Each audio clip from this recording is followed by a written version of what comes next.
Es tiempo de aprender principios eternos de la palabra de Dios. En Tiempo con Dios, el pastor Óscar Mauricio Caicedo.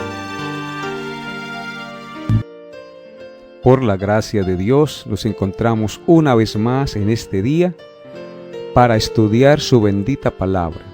Vamos a orar para encomendar este estudio en las manos del Santo Espíritu de Dios.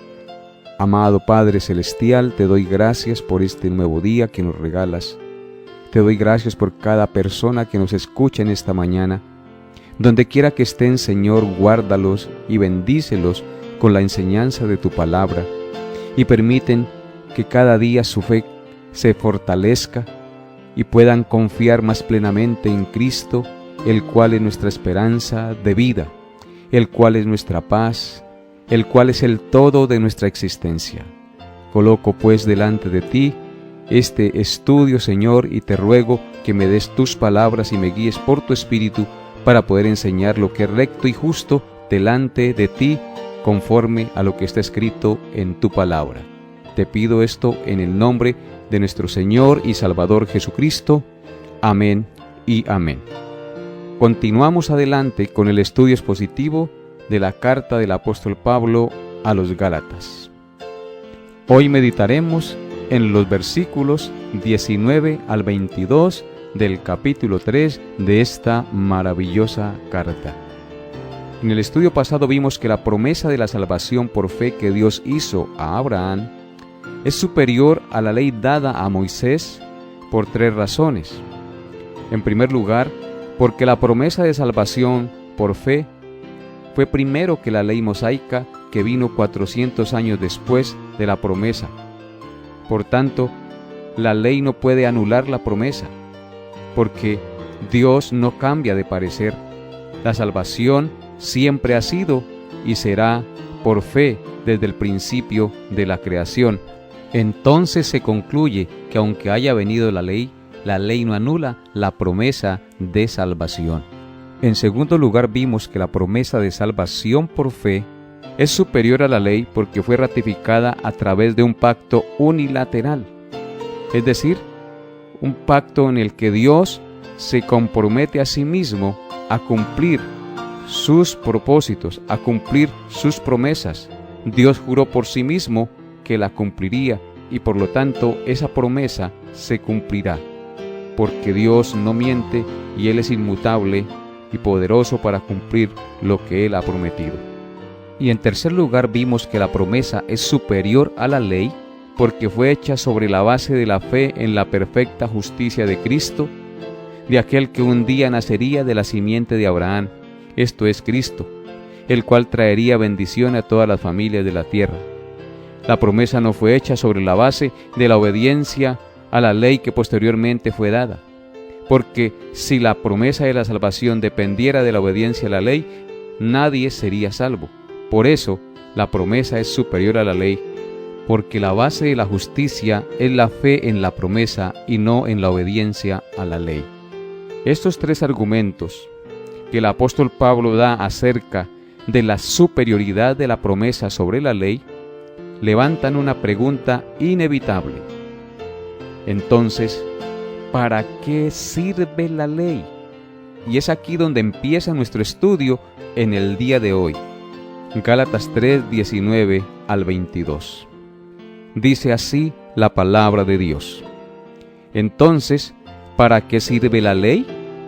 Fue añadida a causa de las transgresiones, hasta que viniese la simiente a quien fue hecha la promesa, y fue ordenada por medio de ángeles en mano de un mediador. Y el mediador no lo es de uno solo, pero Dios es uno. Luego, ¿la ley es contraria a las promesas de Dios? En ninguna manera, porque si la ley dada pudiera vivificar, la justicia fuere verdaderamente por la ley.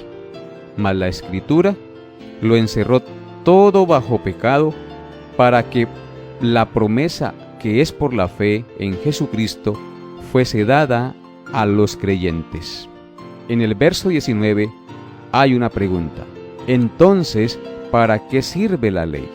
Y la respuesta del versículo es que esa ley fue añadida a causa de las transgresiones hasta que viniese la simiente a quien fue hecha la promesa y fue ordenada por medio de ángeles en manos de un mediador.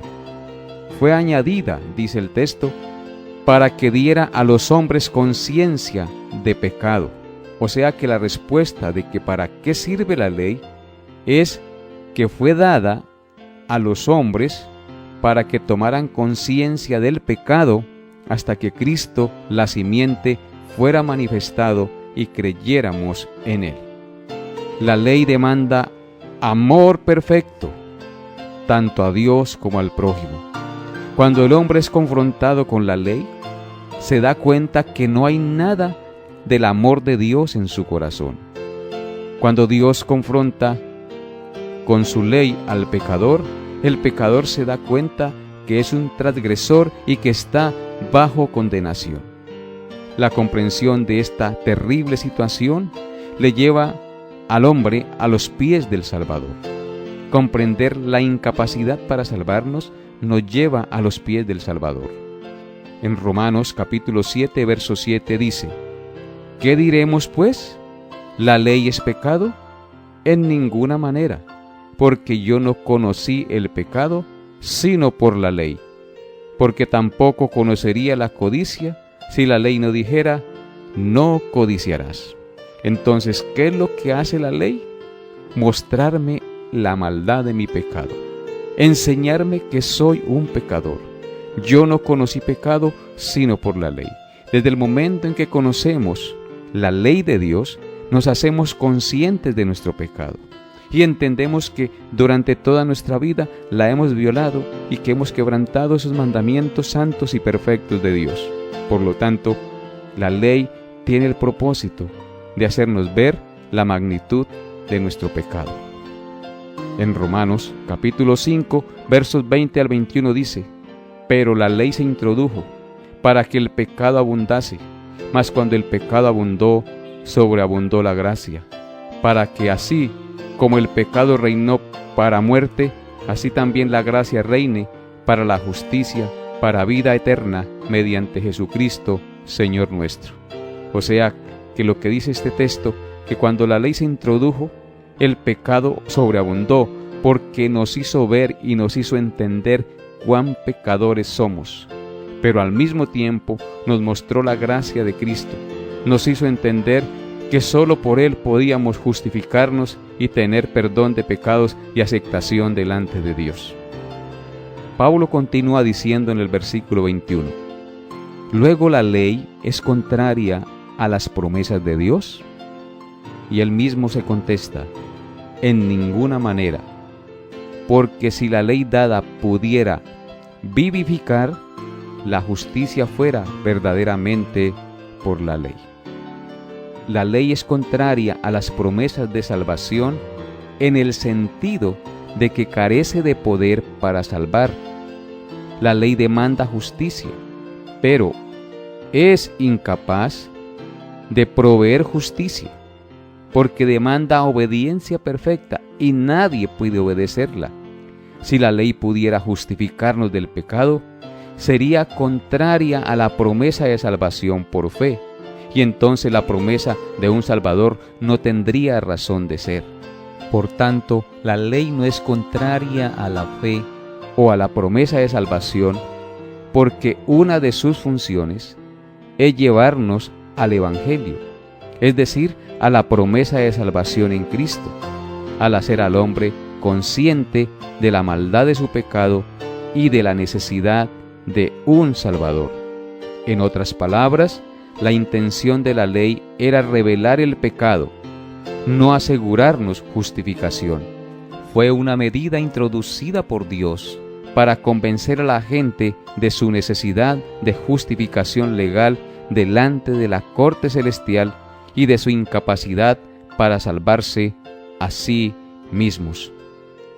Entonces podemos entender que la ley en un sentido es contraria a las promesas de Dios, porque carece de poder para salvarnos, porque la ley demanda justicia, pero es incapaz de proveer justicia al pecador. Si la ley pudiera proveer justicia o justificarnos del pecado, sería contraria a la promesa de salvación por fe, y entonces la promesa de un Salvador no tendría razón de ser. No tendría razón de ser que Cristo hubiera venido a este mundo. Si por la ley nos pudiéramos justificar, entonces por demás murió Cristo. El sacrificio de Cristo hubiera sido en vano. Pero la ley no es contraria a la fe o a la promesa de salvación, en el sentido de que una de sus funciones es llevarnos al Evangelio, es decir, a la promesa de salvación en Cristo, al hacer al hombre consciente de la maldad de su pecado y de la necesidad de un Salvador. La intención de la ley era revelar el pecado, no asegurar justificación al pecador.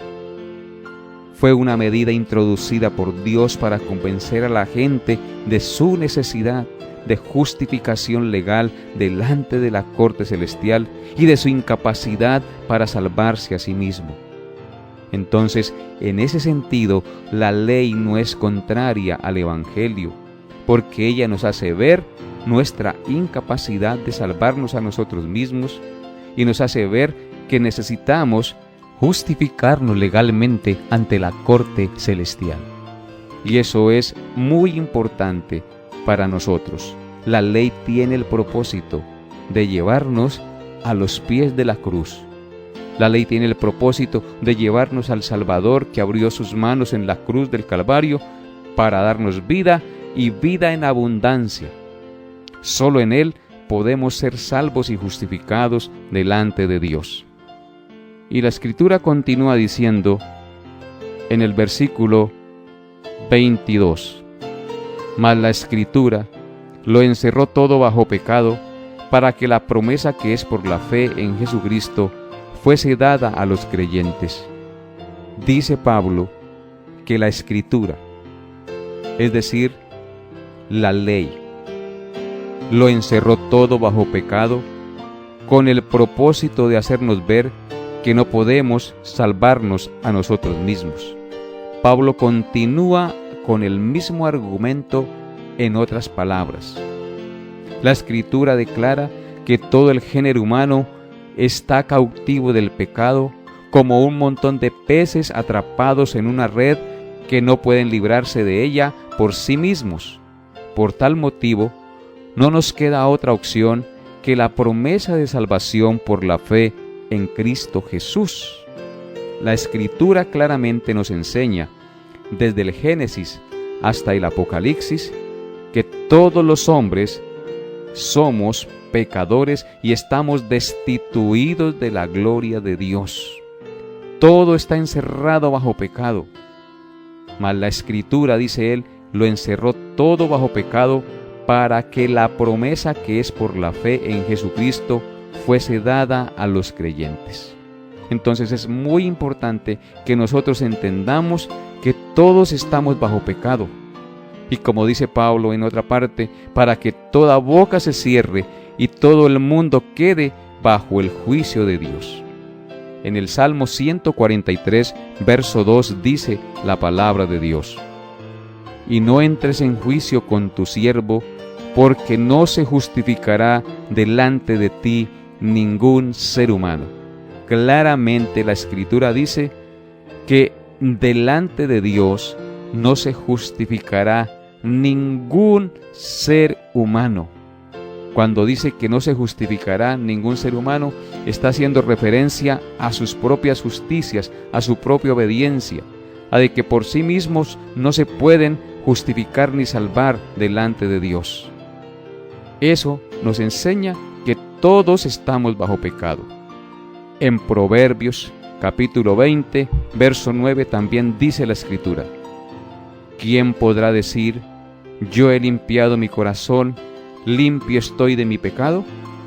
Es una pregunta retórica que demanda una respuesta lógica, y esa respuesta lógica es: ninguno puede decir que ha sido limpiado su corazón por su propia obediencia. Ninguno puede decir, limpio estoy de mi pecado en su propia justicia. En Eclesiastés capítulo 7, verso 20, también la Escritura dice: ciertamente no hay hombre justo en la tierra que haga el bien y nunca peque. Otra vez la Escritura claramente nos dice aquí: ciertamente no hay hombre justo en la tierra. Es decir, no hay hombre bueno que haga el bien y nunca peque.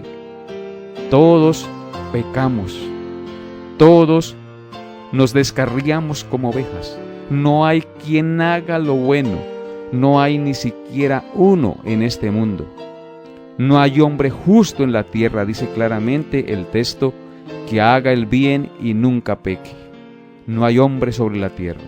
Solo hubo un hombre, y ese fue nuestro Señor Jesucristo, en el cual debemos confiar. En Isaías capítulo 53, verso 6 dice: todos nosotros nos descarriamos como ovejas, cada cual se apartó por su camino.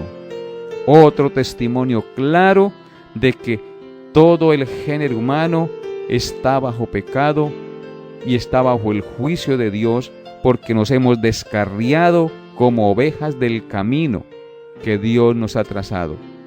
Pero ese texto continúa diciendo: mas Jehová cargó en él, es decir, en el Cordero perfecto que es Cristo, el pecado de todos nosotros. Aleluya. En Romanos capítulo 3, verso 9 dice lo siguiente: ¿qué pues? ¿Somos nosotros mejores que ellos? En ninguna manera, pues ya hemos acusado a judíos y a gentiles que todos están bajo pecado, tanto el judío como el gentil, todos están bajo pecado, todos estamos bajo pecado.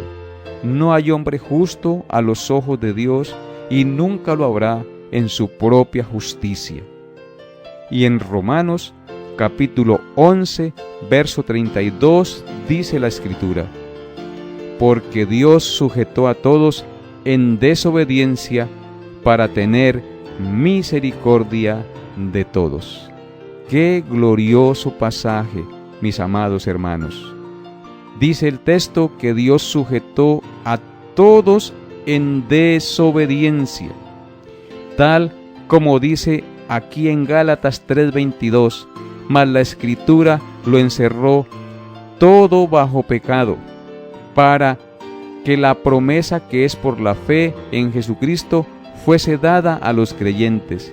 Y aquí en Romanos 11:32 dice: porque Dios sujetó a todos en desobediencia, es decir, en pecado o en juicio, para tener misericordia de todos. ¿Y cómo es que Dios tiene misericordia de todos? A través de la justicia de Cristo.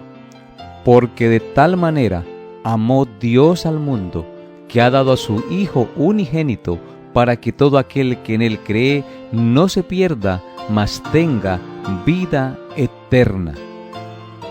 Entonces podemos entender claramente la razón del por qué dice Pablo que la Escritura lo encerró todo bajo pecado. Pues no es otra razón, sino para que la promesa que es por la fe en Jesucristo fuese dada a los creyentes. Esta promesa es solo para los creyentes, no es para los incrédulos. Para uno ser beneficiario de la promesa que Dios hizo a Abraham, necesitamos ser creyentes, es decir, tener fe, confiar en lo que la Escritura dice acerca de Jesucristo y del cómo llegar a ser hijos de Dios, que no es otra manera sino a través de Jesucristo y la fe en su obra redentora en favor de nosotros. La Escritura es absolutamente clara. Encerrar todo bajo pecado es poner a todo el mundo bajo el juicio de Dios, para que no tenga otra opción sino Cristo para salvarse. Y todo aquel que rechace a Cristo, pues será condenado, porque no hay otra manera en que el hombre pueda ser justificado delante de Dios. Solo en la promesa hecha por Dios a Abraham, la cual es Jesucristo, el cual nació de su descendencia. Por eso se le dice la simiente de Abraham, la cual es Cristo el Señor. Amables oyentes, todas estas cosas que hemos escuchado hoy de la bendita palabra de Dios, que Dios se la reveló al apóstol Pablo a través de esta preciosa carta, nos deben llevar única y exclusivamente a confiar en Cristo y nada más que en Cristo. El propósito de Pablo es combatir severamente la enseñanza de los judaizantes que estaban menospreciando el sacrificio de Cristo, oponiéndolo no como un acto suficiente para salvar al pecador, sino como una coayuda para que con la ley juntamente pudieran salvar al pecador. Pero la Escritura nos dice claramente que solo por la suficiencia del sacrificio perfecto de Cristo podemos ser salvos y libres de la ira de Dios. Amigo que me escucha y que ha venido a través de estos programas escuchando una y otra vez la única manera dada por Dios para justificarnos, no endurezca su corazón, sino ruego a Dios que por su Santo Espíritu sus ojos y sus oídos espirituales sean abiertos para que usted pueda comprender y entender y creer que ninguno se puede salvar por sus propias buenas obras, por su propio buen actuar, porque no le alcanza su propia justicia, ya que la justicia que Dios exige es una justicia perfecta, que solo Cristo la pudo cumplir, porque Él fue engendrado no por descendientes de Adán, sino por el Santo Espíritu que lo engendró en el vientre de María, y que nació en este mundo, y que fue circuncidado al 8º día, cumpliendo el rito de la ley mosaica en cuanto a la ceremonia de la ley, y que posteriormente, cuando estaba ya de 12 años, dice la Escritura que el niño crecía en obediencia y en sujeción a los padres, y que cuando se manifestó en su ministerio público y terrenal al mundo, mostró una vida santa y perfecta en obediencia a los santos mandamientos morales, ceremoniales y legales de la bendita ley que Dios había dado a Moisés. Por eso, amable oyente, solo en Jesús y nada más que en Jesús podemos ser salvos, porque Él es nuestro sustituto, Él es nuestra redención, Él nos compró con su sangre. Por eso hoy le invito a venir a los pies del Redentor. Le invito a arrepentirse de sus pecados, de sus idolatrías, de sus borracheras, de sus fornicaciones, de sus adulterios, de sus mentiras, de todo aquello que es pecaminoso y abominable a los ojos de Dios. Ven a Él y no desprecies a este glorioso Salvador, sino rinde tu vida a Él y reconócele como su Señor y como su Salvador. Amable oyente, hasta aquí nuestra enseñanza por el día de hoy. Nos vemos Dios mediante el próximo programa. Hemos llegado a la parte final de Tiempo con Dios.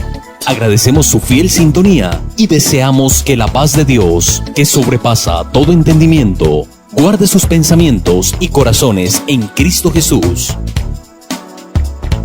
Les esperamos en nuestra próxima emisión para tener un tiempo con Dios.